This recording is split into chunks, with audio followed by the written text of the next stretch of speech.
I never imagined that the boy I brought into my home to help would end up tearing my entire life apart. I was 43. My marriage of 17 years was already hanging by threads when I decided to foster 19-year-old Kevin. He had bounced around group homes, never truly loved, and something about his guarded eyes and nervous smile pulled at my heart. My husband, Darren, wasn't thrilled, but he agreed maybe he thought it would distract me from noticing how distant he had become. Kevin was polite but withdrawn. He stayed in his room a lot, and it took weeks before he even looked me in the eyes during dinner, but slowly he softened. We'd talk late at night over tea. He began helping around the house. He'd even watch old movies with me on the couch. It felt good to be needed again, to be seen. I told myself I was being maternal, but deep down, I knew something else was forming. I began looking forward to seeing him more than I should have.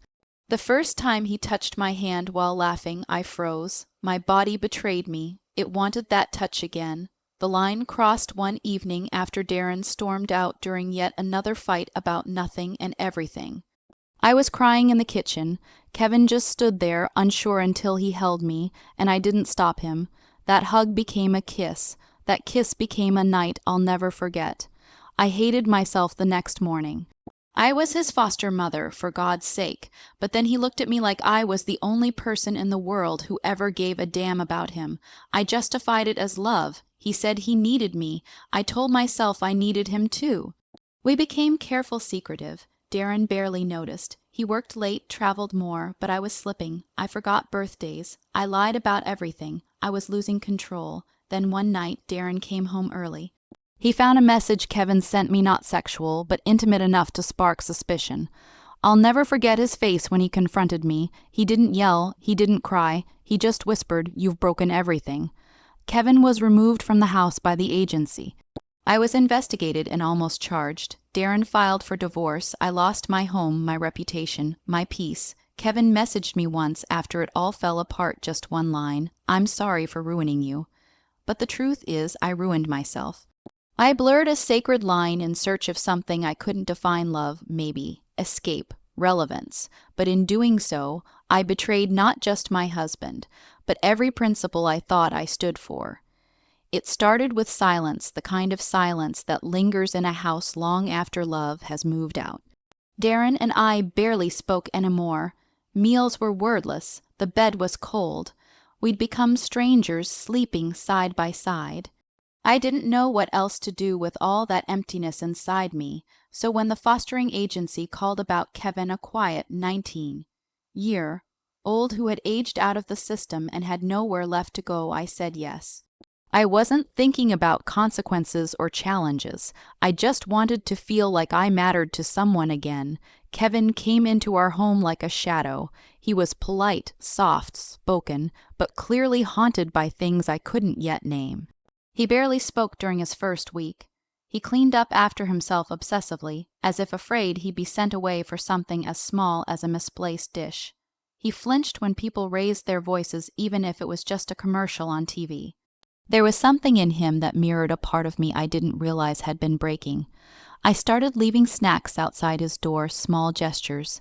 He started helping around the house, unprompted, folding laundry, organizing the garage. We began sharing late, night cups of tea when neither of us could sleep.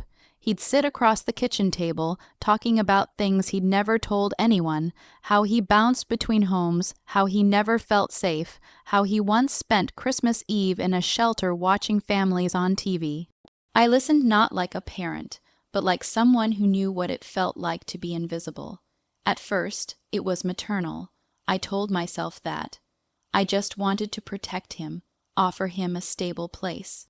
I'd put my hand on his back when I passed him in the hallway, and he'd lean into it like he'd never been touched with kindness before. I began to anticipate those moments of closeness. I would notice the way his eyes lingered on mine when we talked. I told myself I was imagining it. I had to be. But then he started opening up about his dreams. He wanted to be a social worker, help kids like himself. He had a dry sense of humor and a surprising emotional intelligence, the kind of depth Darren had long since buried under sarcasm and cynicism. I'd find myself laughing, leaning in. Sometimes I'd forget how old he was, or maybe I was trying not to think about it. I began to share more with him things I hadn't told anyone. About the nights I cried in the car before walking into my own home. About the miscarriage no one but Darren and I knew about. About the way my husband looked at me now, like I was an obligation. Kevin didn't try to fix me. He just listened, eyes steady, silent, safe. That emotional safety became addictive. One night, I found him asleep on the couch after a movie. I stood there watching him, and a terrible, tender ache hit me in the chest. I wanted to tuck a blanket around him.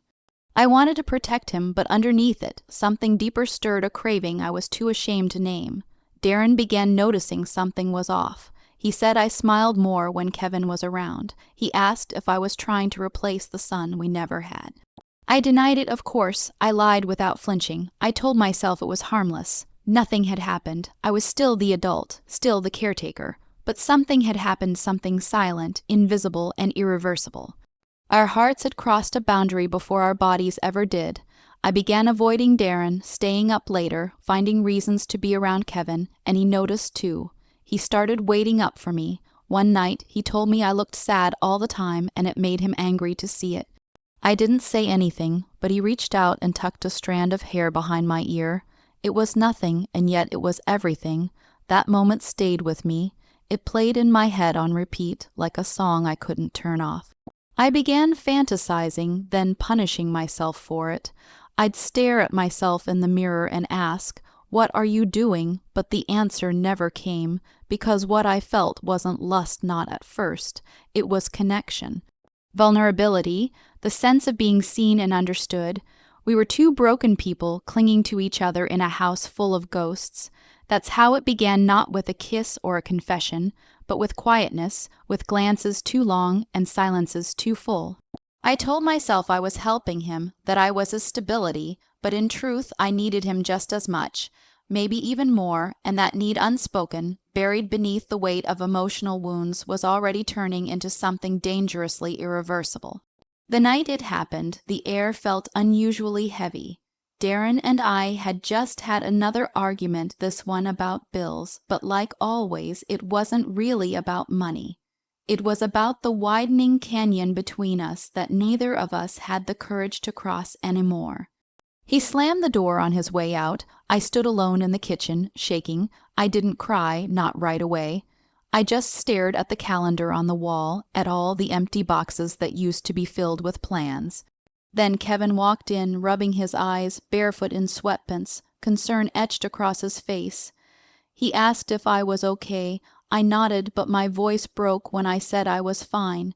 He didn't press, just stepped closer, and before I knew it, I was leaning into him. His arms wrapped around me like they'd been waiting to. It was instinctual, desperate, not lustful, not yet, just two people clinging to each other in a world where everyone else had already let go. My hands gripped the back of his tiche, like I was afraid of drowning. That embrace lasted longer than it should have. I knew it. He knew it. But neither of us moved. We didn't talk about it the next day. We just carried on, pretending, but something had changed. There was electricity now in the quiet. Every accidental brush of his hand sent heat up my spine. Every glance lingered too long. I caught myself smiling at my phone when I saw his messages, feeling a rush I hadn't felt in years. We began texting more, not about chores or groceries, but things like dreams, regrets, memories. I started hiding my phone screen when Darren walked by. That was when I realized I'd already crossed the line. The first kiss was not planned. We were in the laundry room, laughing about something trivial, a shirt that had shrunk in the wash. I said something sarcastic, and he looked at me with that same look he gave me that night on the couch, the one that made me feel like I wasn't invisible. His hand brushed my cheek, and I didn't stop him. He leaned in, and I let him. It was slow, hesitant, searching. When our lips met, it didn't feel like fireworks. It felt like surrender. After that, everything escalated fast. We justified it in whispers, in the dark. We said it was just between us. We weren't hurting anyone. We needed this. We told ourselves it was love, or at least a kind of love neither of us had ever been given. We were careful, secretive. He waited until Darren left for work to come into my room. He'd leave before sunrise. We deleted texts, hid clothes. We became actors in a lie too big to sustain. But Darren wasn't stupid. He started noticing things the way Kevin looked at me, the shift in my energy. I was distracted, lighter, and then suddenly withdrawn. One morning, he asked if there was someone else. I said no so quickly it didn't even sound like me. He nodded slowly. He didn't believe me, but he didn't press, at least not then. It all came crashing down on a Sunday afternoon. I left my phone on the coffee table. I had gone upstairs to shower. Kevin had sent a message.